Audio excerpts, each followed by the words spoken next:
So I think we're on to something here.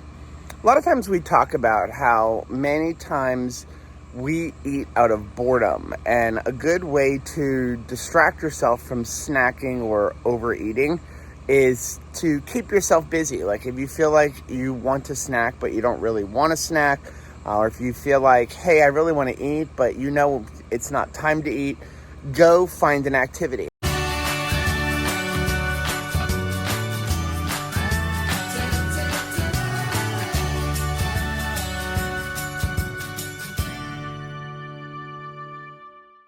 Hey, what's up, family? I'm Rachel. And I'm Joe. And we are two crazy ketos. And if you're new to our channel, welcome. Here on Two Crazy Ketos, we do different things like recipe videos and we do product reviews. We talk about various keto topics, and every Monday we go live on Keto Beyond the Couch because life exists beyond the couch. You can find us in different social media platforms like Facebook, Instagram, and X. And we have a website, which is twocrazyketos.com, and that's where you're going to find all of our different recipes. Now, we do upload at least 5 new videos every single week, so make sure you subscribe to our channel. And don't forget to hit the little bell icon, and that way, every single time we're down on the farm, you'll be alerted to it. Well, we are back at it. We're up here at the Double K farm, continuing to work on our house. We've been here for a week. Yes, and you can see the tiredness in our eyes, and probably as we shift or move, we're like, oh, ow, oh. I think I'm sore. We're pretty bruised from top to bottom. Well, we are working, like, no kidding, 14-hour days. Yeah. We're getting up like 6 o'clock, 5 o'clock in the morning. We're at it working on the house by about 7 o'clock, sometimes 8. Yesterday I started at 5. Right. And we're going until 8 o'clock or 9 o'clock at night. You know, we have a very busy schedule and we don't want to put anything down. We don't want to let anything go. So it's important for us to take this time that we have to renovate the house very seriously, not spend a lot of useless time quagmired in feelings. Like, how do we feel about this? Right. That's no point. I mean, obviously, in the middle of all of those things, and you know, we've got all of these blisters and everything. Oh my gosh, look at your hands. I know, it's bad. And I am wearing gloves. It's just that you're doing a lot of repetitive actions.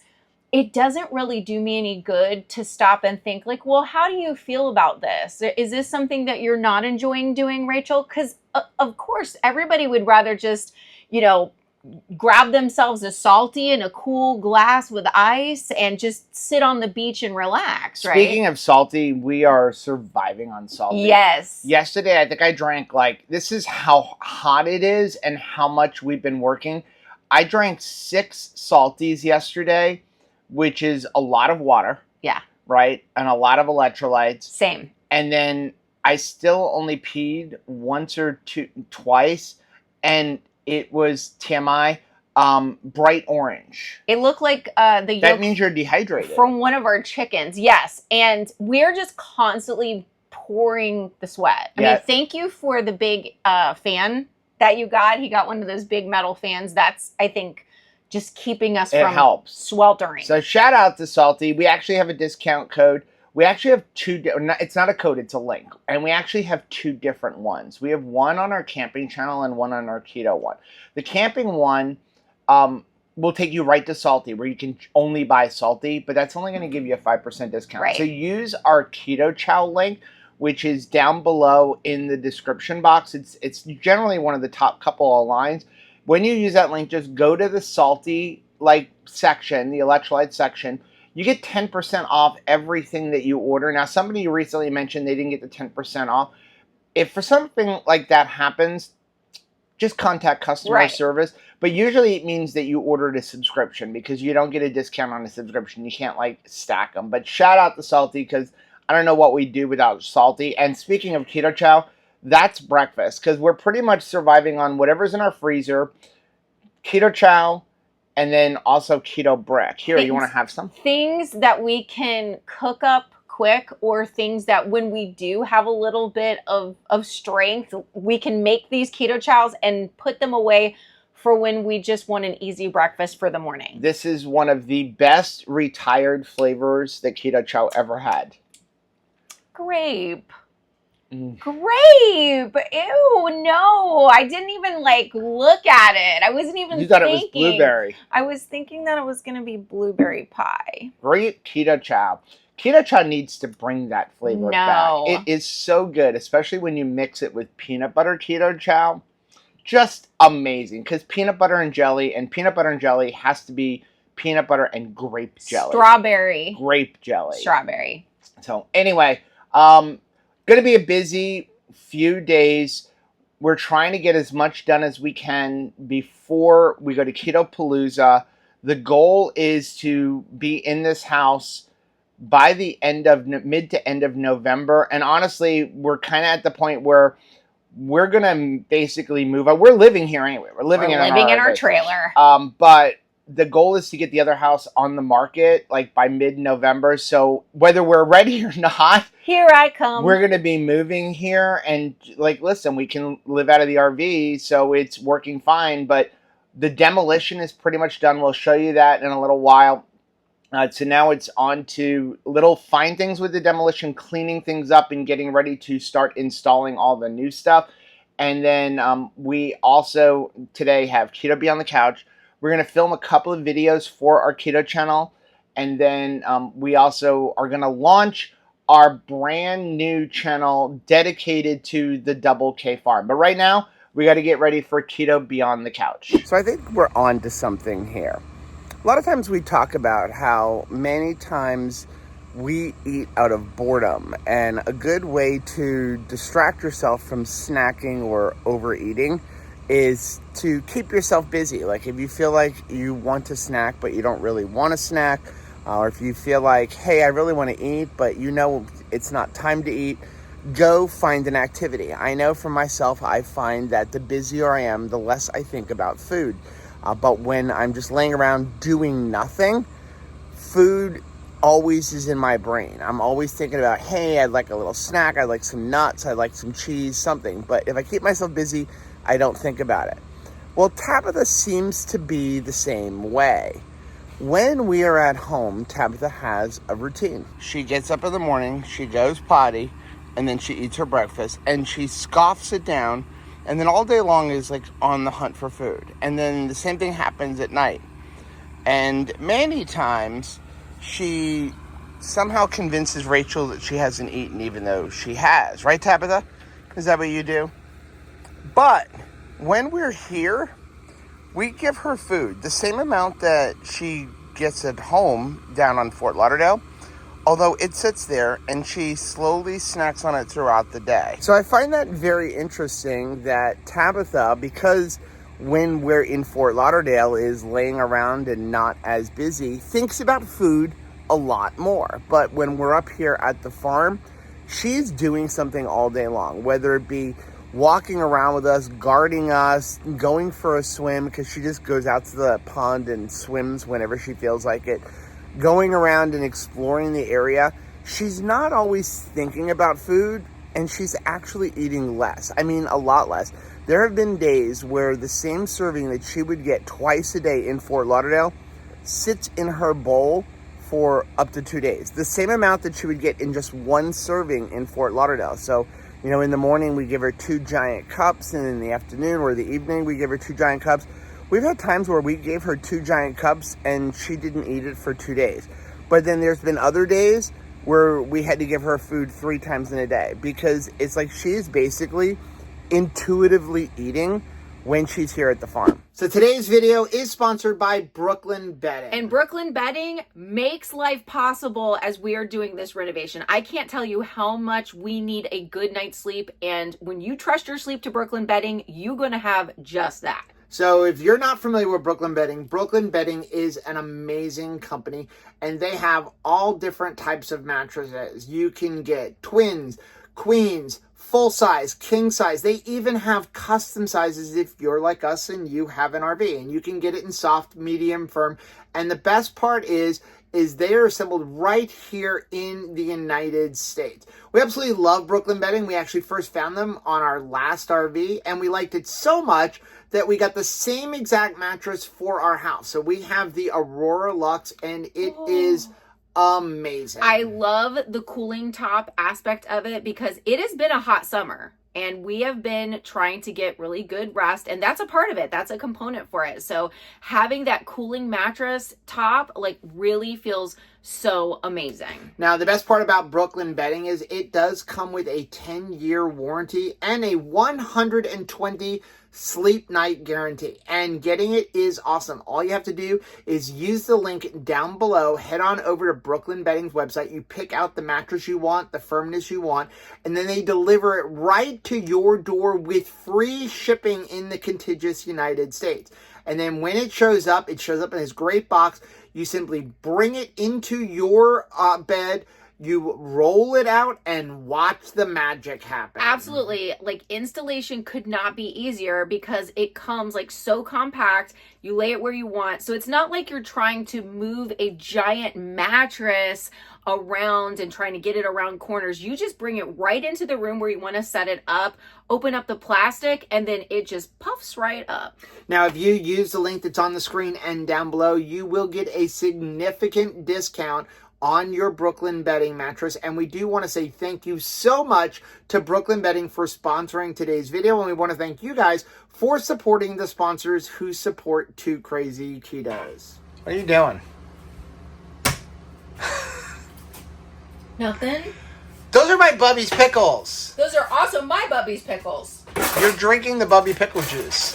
I love Bubby pickle juice. I love pickle juice altogether, and we're going to eat in a little bit. You're not supposed to do this, but I'm going to eat a pickle right now. Is that breakfast? Eat breakfast. Should have had a grape keto chow. Hey guys, let's show you where we're at with the construction process. So we're coming in through what would be the back door. Yes. And you can see we've demoed everything. We've gone down to the studs. We have now, it used to be what, a 1, 2, 3 Four bedroom, 4 bedroom, 2 bathroom house. It's now a no bedroom, no bathroom house. There is a toilet, but we've actually unplugged it.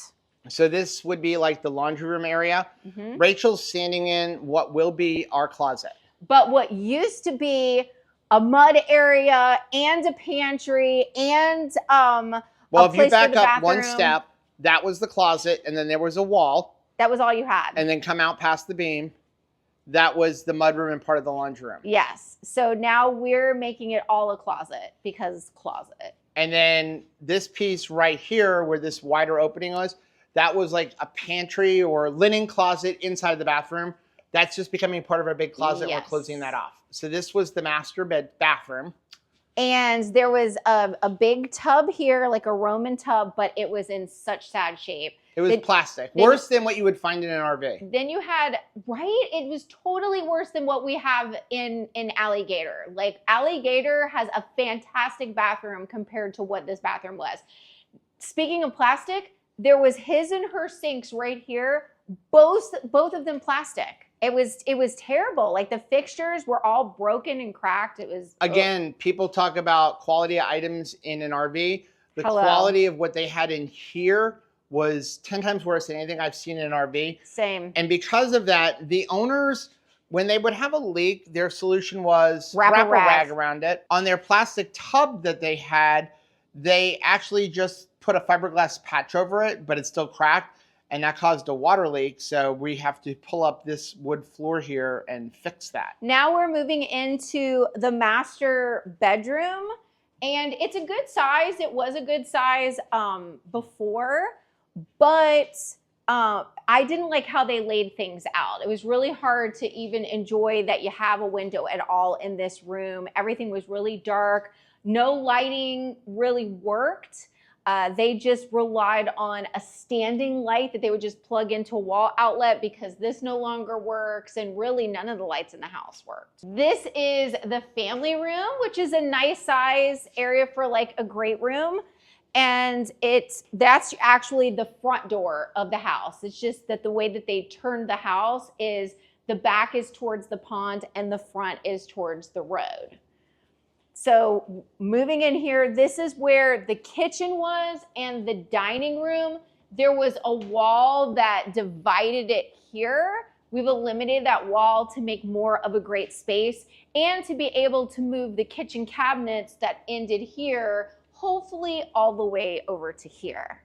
And then this will probably just like be a little like nook area with the table, something like that. So over here we have our youngest son, Caleb, is going to be moving with us to this area.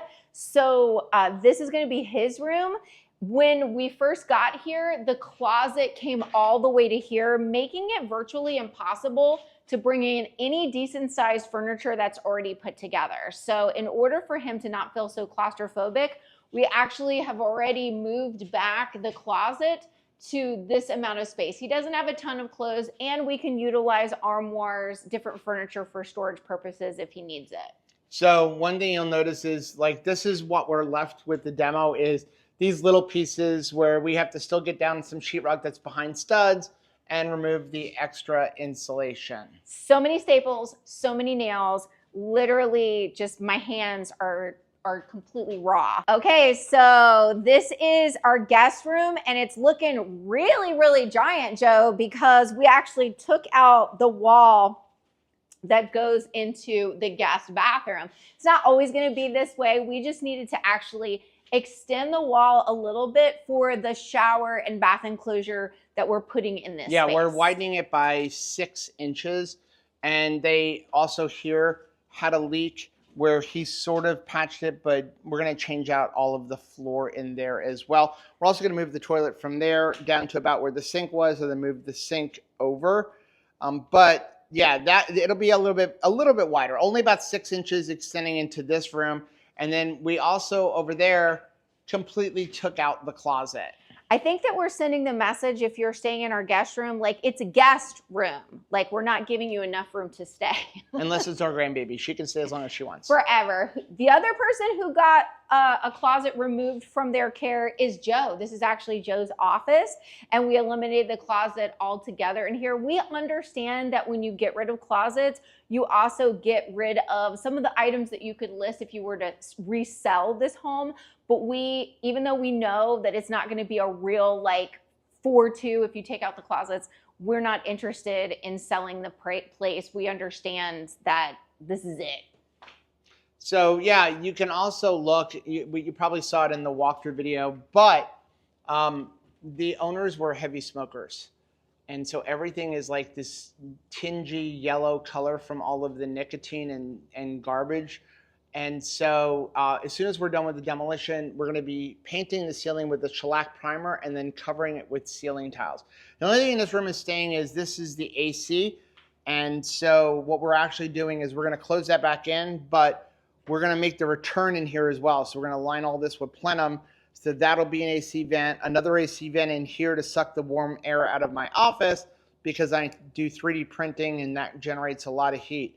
Originally, you can see on the other side of the scaffolding, the AC return was over there going into a kitchen cabinet. So we're gonna move it from there to over there. So you can see we've done a lot since the last video.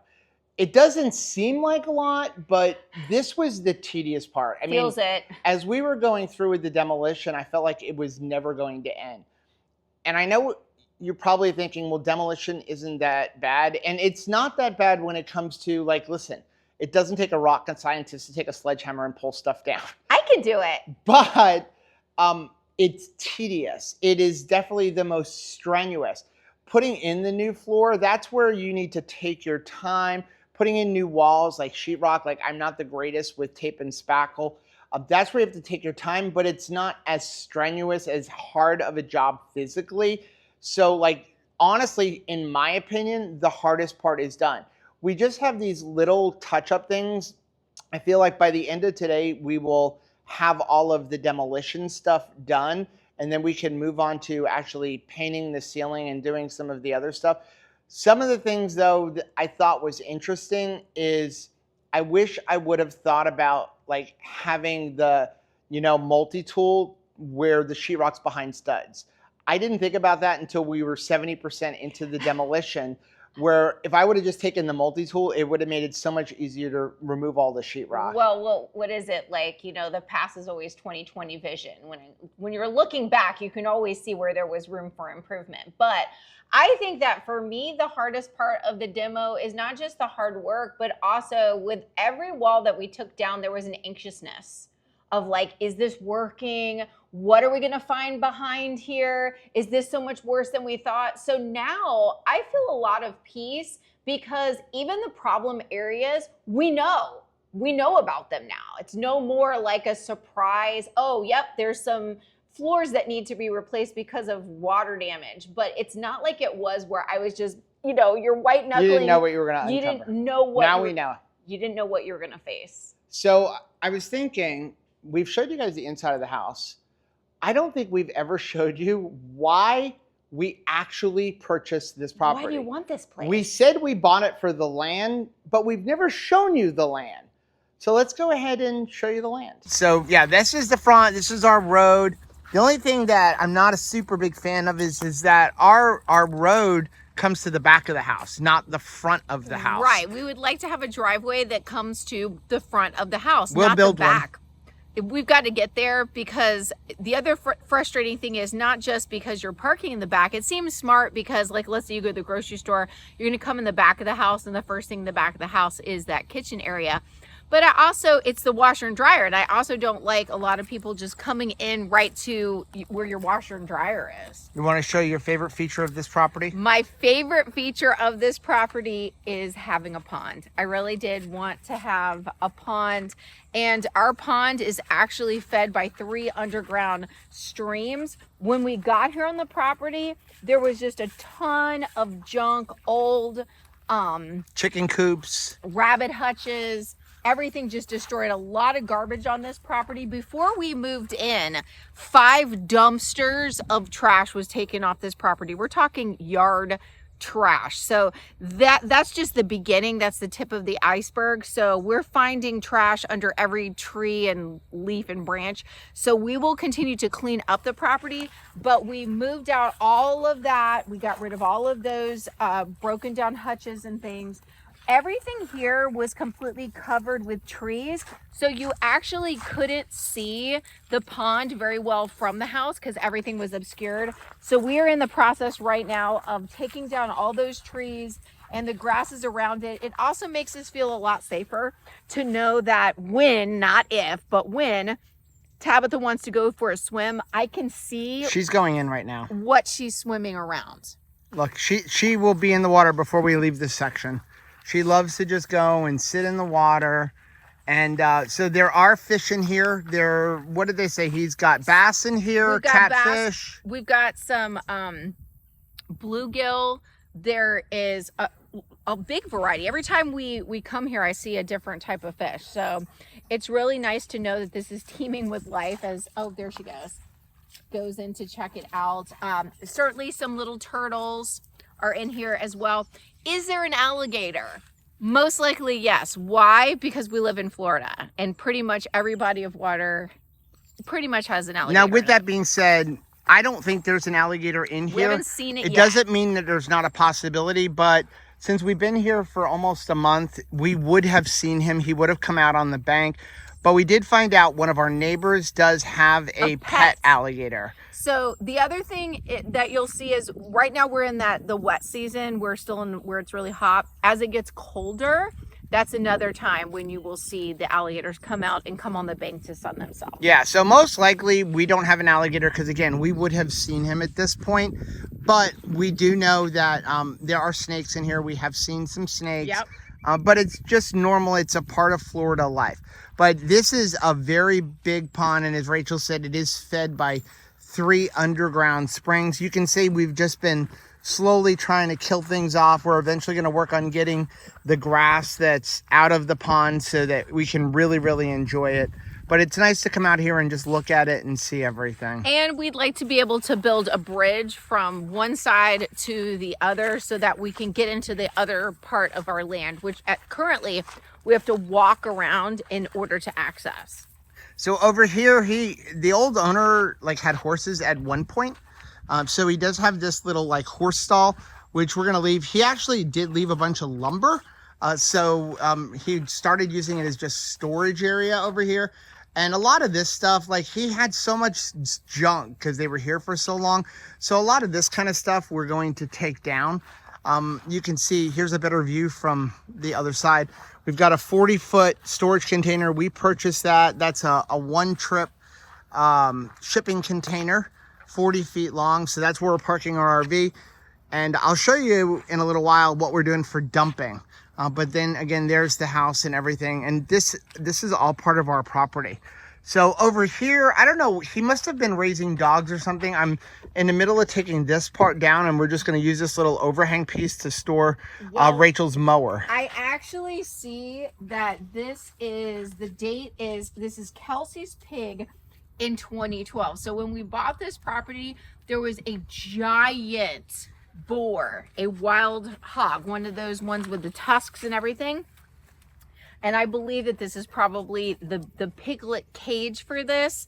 And once it outgrew this, it was moved over into that pen. So he had this little walkthrough. He also, you'll see, had double fences, which we're going to take down one because we don't need both, because this one is barbed wire and then over there is a regular. We're going to take down like this side so that we have access to this area, because again, it was just overgrown. So we've been slowly killing stuff off. We do need to mow the grass. So this over here is all ours. We'll show you that in a minute. But then we'll go this way. And you can see the other side of the horse stall here that he had. So like 2 stalls. And this is where he actually had that pig or hog. It was a wild hog. We actually had to write into our contract the hog had to be gone because it weighed over 500 pounds. And you can see he just had garbage everywhere. So here we are in what will one day be a place where we keep our sheep and our chickens. Really and looking cow. And a cow and a donkey. But we're looking forward to that. So as we're doing all of this hard work, we have to keep the big picture in mind. It's going to be the future that we're working towards. So I'm excited. Obviously, we've got to keep mowing this property. We do have an implement on the back of our tractor that can help with that, because if you were trying to push mow this, forget about it. Yeah, this actually has not been mowed since we bought the house. They mowed it the day before, but then we had so much rain I haven't gotten to it. I have a finish mower for our tractor. I may end up having to rent a bush hog, but we'll see how it goes. But you can see all of this is part of the property. You can see like a little fence over there. Over here, that is just overgrown, but back there it looks like he was raising dogs. So there's a couple of old kennels built on decks. So like that whole corner, all of that will eventually come down so that we have more property. Now Tabitha weighs 120 pounds. You can see how tall the grass is right now. But we've been slowly just trying to kill some of this stuff to get to underneath here. And then over here, that's the fence line for our property. This piece next to us is owned by the person where that house is, and he's got a few cattle. I think he's got, what, 3 cracker cattle? Yes, he does, because that does help with taxes. If you have, you can get your green belt if you do have a certain amount of animals on the property.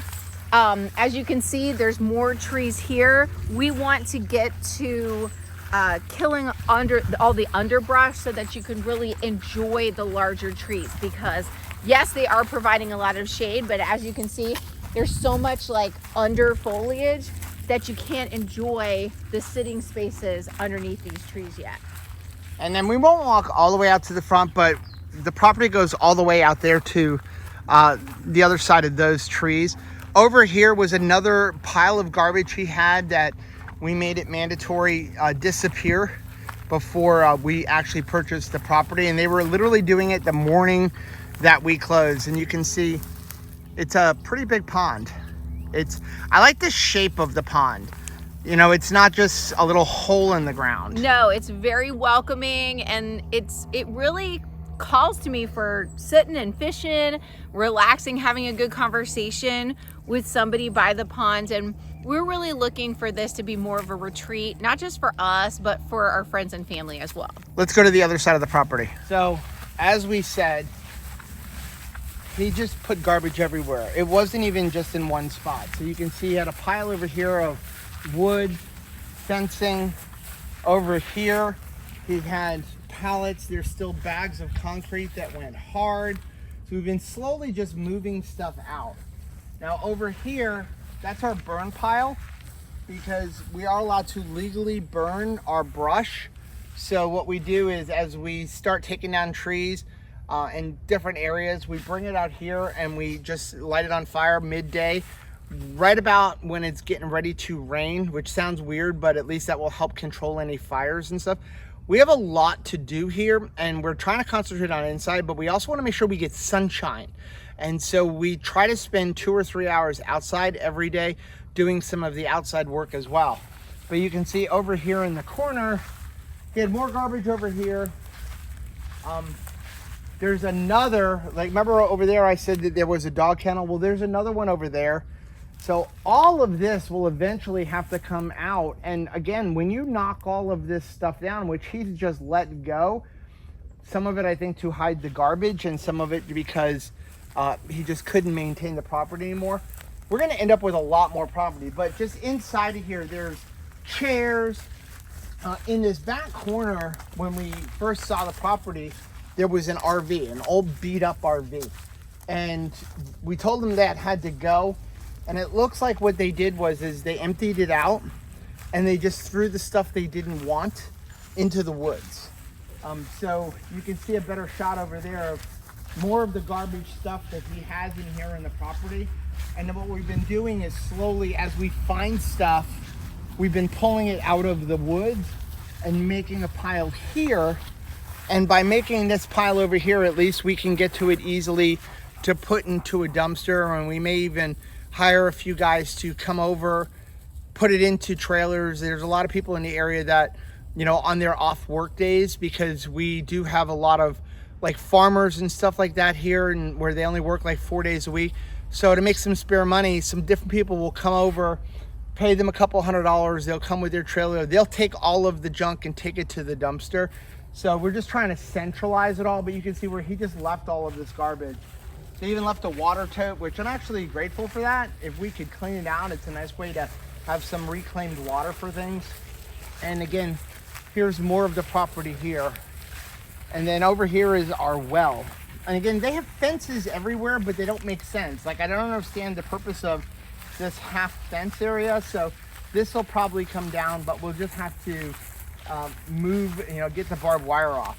One thing that we do have a lot of is fire ants. We have more fire ants than we do love bugs, and I didn't think that that was humanly possible. But yes, that is something that we have to continue being vigilant about. We're definitely going to treat the area, because we want to make sure that everybody that comes to visit isn't getting eat up with fire ants. One problem with the water is we have a well, which is fine. We're happy with that. However, before we came, the water system didn't have any type of softener on it, no conditioning, so it just smelled like rotten eggs, and that was not going to work for me as far as like taking a shower or drinking water. So we've put in a brand new system, one that will take out the sulfur smell. Now I will give a shout out to Blue Technologies, which is the water filter that we are using in our RV.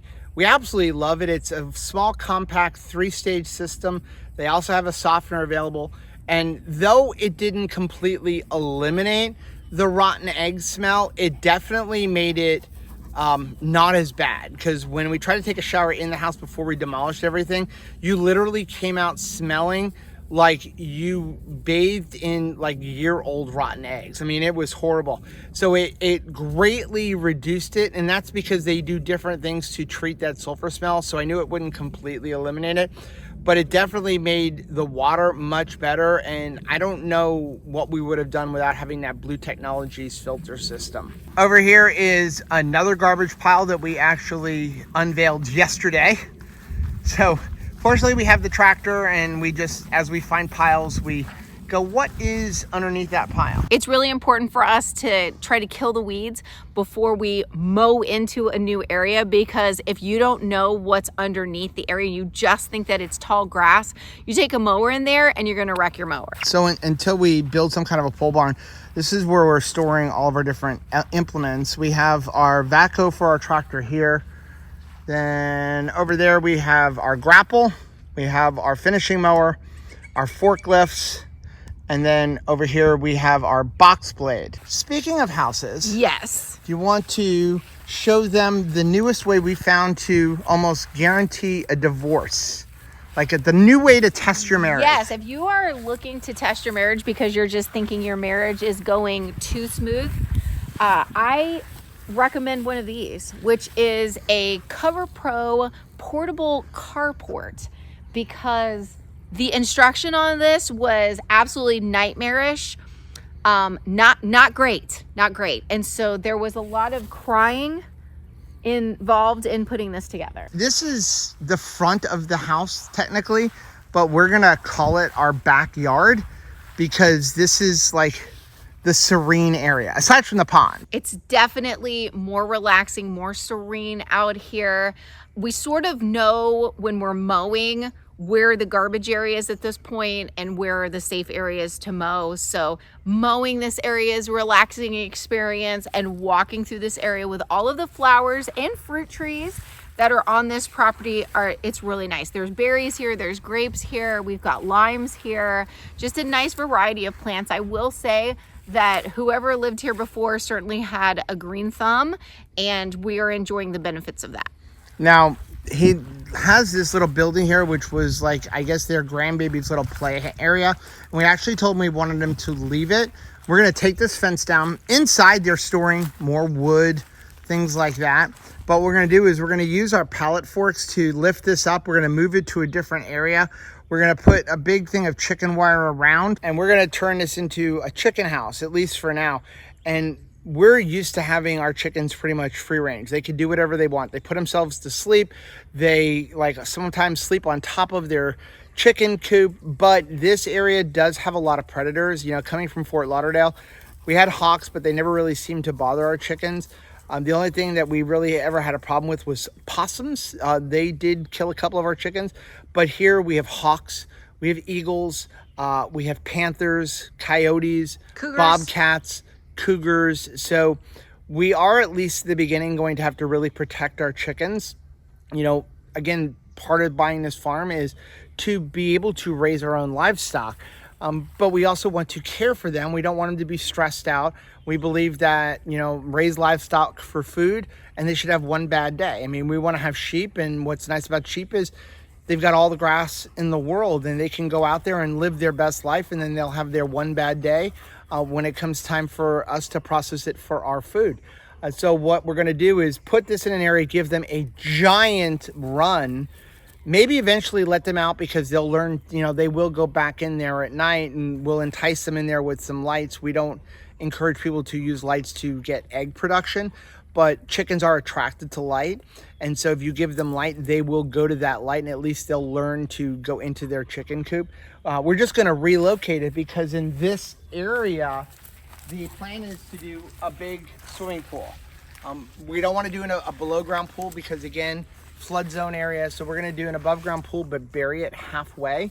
And then we're going to do a lot of the decks coming off of the front of the house, coming over to the pool, because this is just the area where you can sit out on your porch and watch the grandchildren and just enjoy this amazing place that God has provided us with. For now, the view is the dumpster. That's what we get to look at right now. But when we walk out here and I kind of smell the freshly cut grass and I see all of the flowers that are already here, I'm thinking about what's next. Like, what's the future of this property? And if there are things about this property that made us want to buy it, I know that in a couple years it can really be a place that lots of people can enjoy. Okay, we're taking a little break from work. We're gonna make some dinner, and today we're gonna make some ribs, and we're gonna make these in our tasty air fryer. Never made them in a tasty air fryer, but the cool thing about the tasty air fryer is it's kind of a set it and forget it. So we're gonna go ahead and try this. So first thing I did was I took my ribs and I removed the silver skin. So some people are into removing the silver skin and some aren't. Yes, it is collagen, but for me, I like to remove the silver skin because when you remove the silver skin, It allows your spices and your salt and everything to really penetrate the meat, which is what I'm looking for, because we a lot of times don't do sauce. So what I'm doing now is I'm just going to take them, and I've rinsed it off a little bit, and I'm just giving it a little dry. So what we're going to do is we're going to try something different. First thing I'm going to do is I'm going to take some Redmond salt, and I'm going to just coat both sides. Let me get it to the bigger setting. Then we flip it over to the other side. And no, I do not have gloves here, but whenever we handle something like meat and stuff like that, and our salt containers, what I do is go back and wipe down whatever I touch with some, like sanitary wipes, some Lysol wipes, something like that. But I'm just going to coat everything with salt.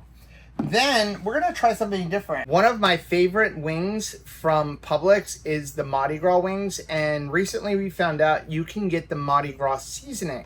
So we're going to actually put some of this seasoning on the ribs and make like Mardi Gras ribs. So all I'm going to do is generously cover these ribs with the seasoning.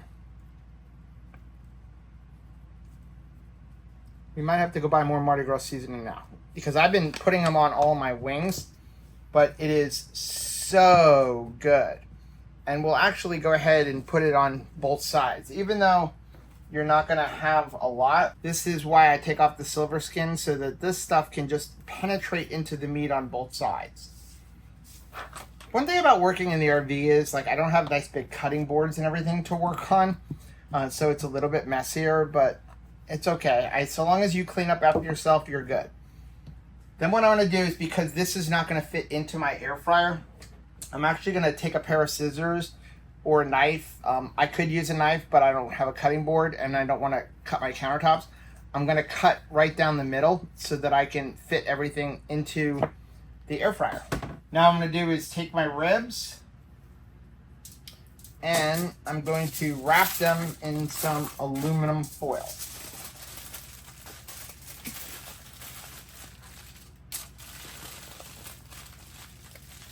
And I usually like to double wrap them.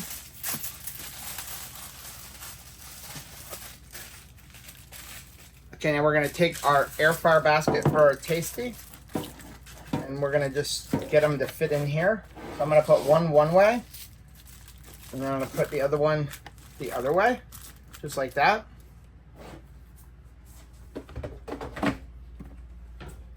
We'll come over to our air fryer. I'm going to turn it on. We're going to hit air fry. We're going to set the temperature to 300 degrees. And then we're going to set the time to 2 hours.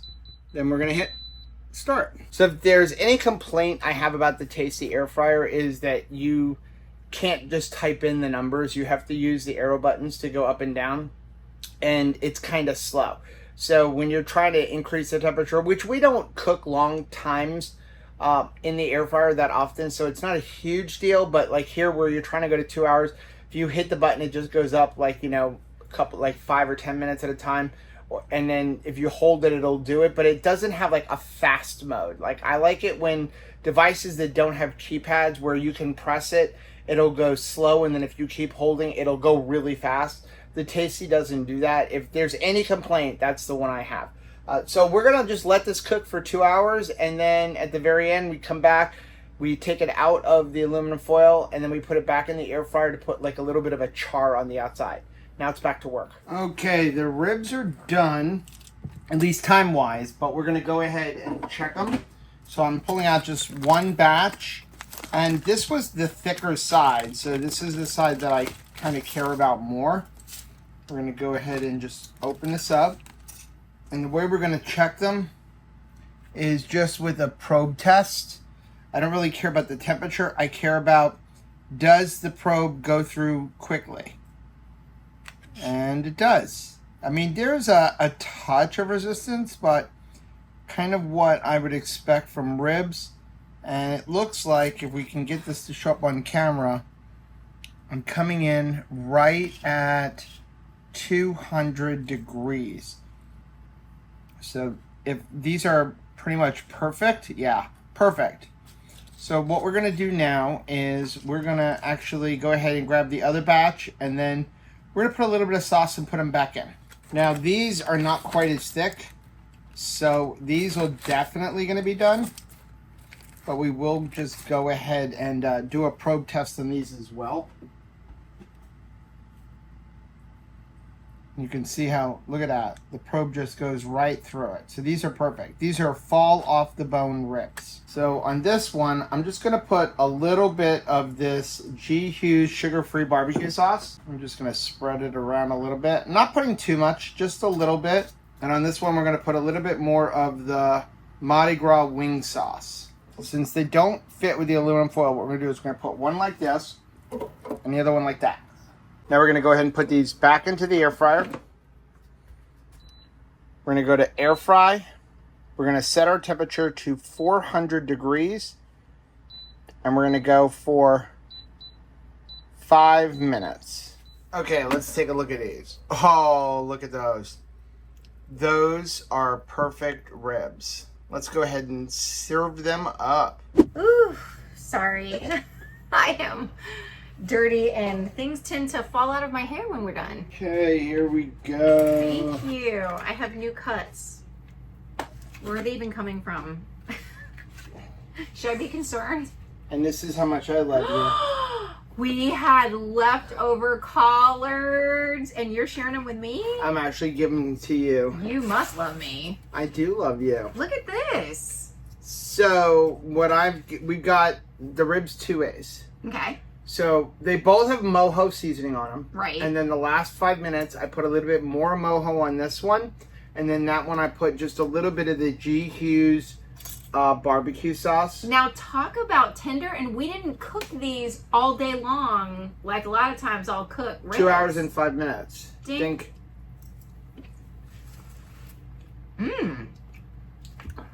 Boy, that tasty is as advertised. Everything that comes out of it seems to be tasty. Okay, now again.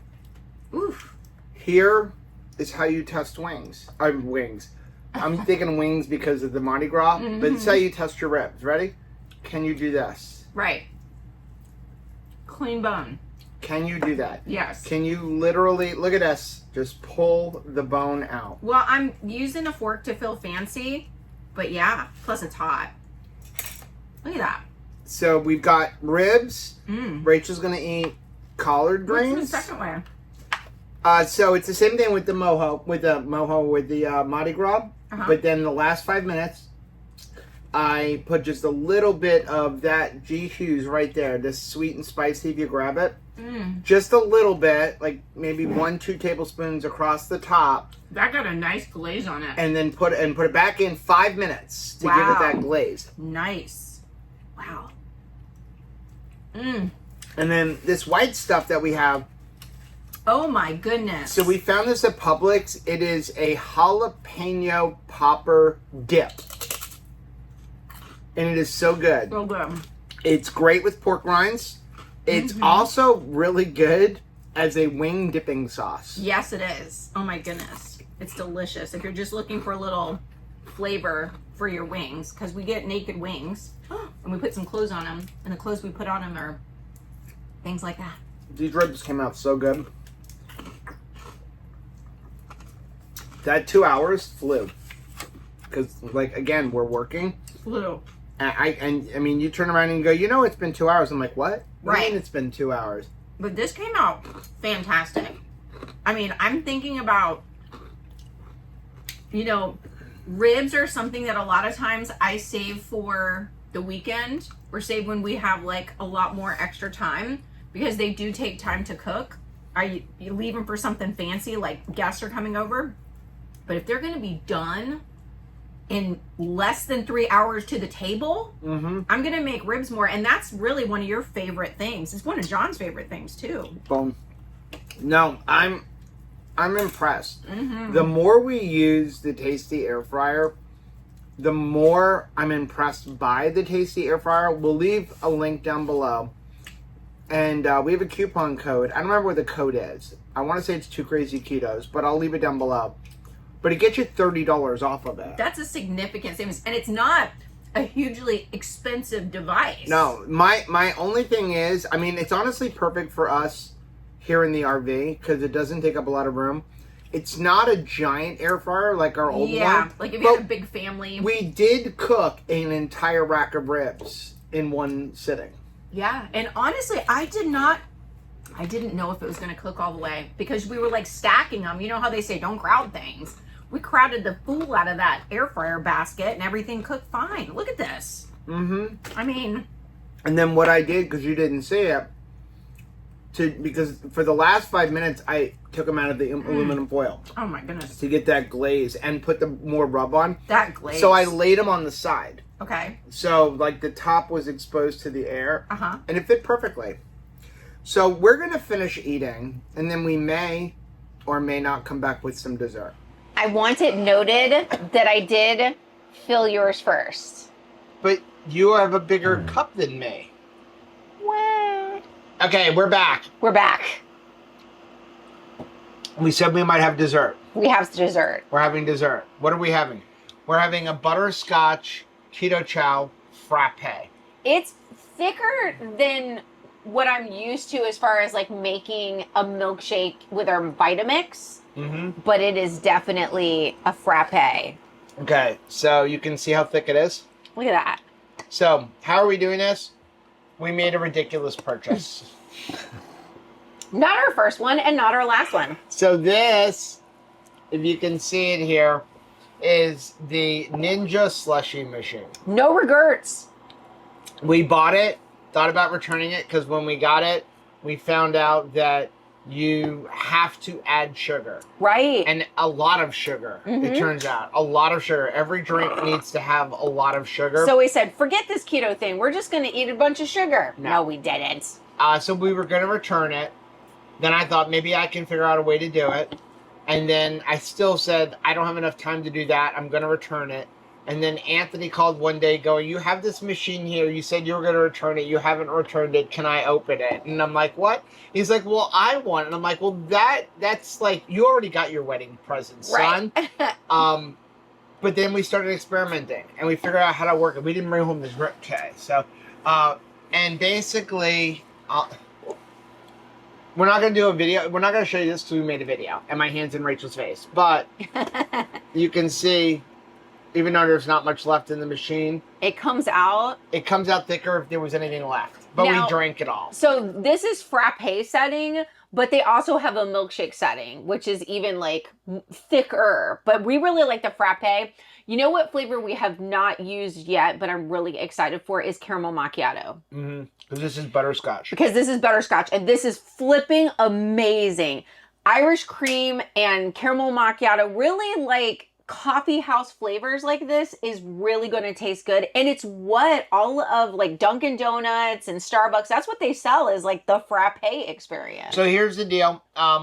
We made a video about this, how we figured out how to use it without sugar, with all the details and everything. It was not a sponsor video. We paid for this machine. Yeah, we did. I want to be very clear. We paid for this machine. When it comes to stupid purchases, we make those stupid purchases. Yeah. Sometimes companies will send us a product and be like, I would never buy that, but I'll take a look at it, like the dishwasher in our RV. I was like, I love that That dishwasher. would have been a stupid purchase. Now I think it's the greatest purchase ever, even though they gave it to us. I would repurchase it. If our dishwasher were to break, I will buy another one. Yep. But this one we absolutely purchased. So I'm going to leave a link for our review video, how-to video up over here, because that will be coming out first. And that is going to bring an end to this vlog. Hey guys, we really appreciate all of your help, all of your support. The emails, the messages, the comments on Facebook. Keeps us going. About number one, how you're doing. It makes us really realize why we do this. And your encouragement through this entire process of building our farmhouse, it really is appreciated. It really, really is. I feel like there's so many times during this demolition alone that I have really thought, well, is this the right thing? This feels really, really hard. Like we're making our lives way harder than they need to be. But then someone says, hey, I'm on the other side of a renovation, keep going. You know it's going to get worse before it gets better, but when it's better, it's going to be your dream. You're going to appreciate this house even more than any other house that you've ever lived in because you're the one that's made it. This is going to be a blessing to other people because you're going to be hosting like retreats and gatherings there. So those little comments are not little. They're the big things. They're the comments that make a difference in our life. So thank you for taking the time to encourage us. Now, if you like seeing videos like this, take a look at some of the videos we have linked right over there. Also, make sure you take a look at the most recent videos I'm going to put right over here. But whether you head this way or you head this way, don't forget to head this way. Subscribe to our channel and click the little bell icon, and that way every single time we finish the night with something delicious, you'll be alerted to it. Until next time. Bye.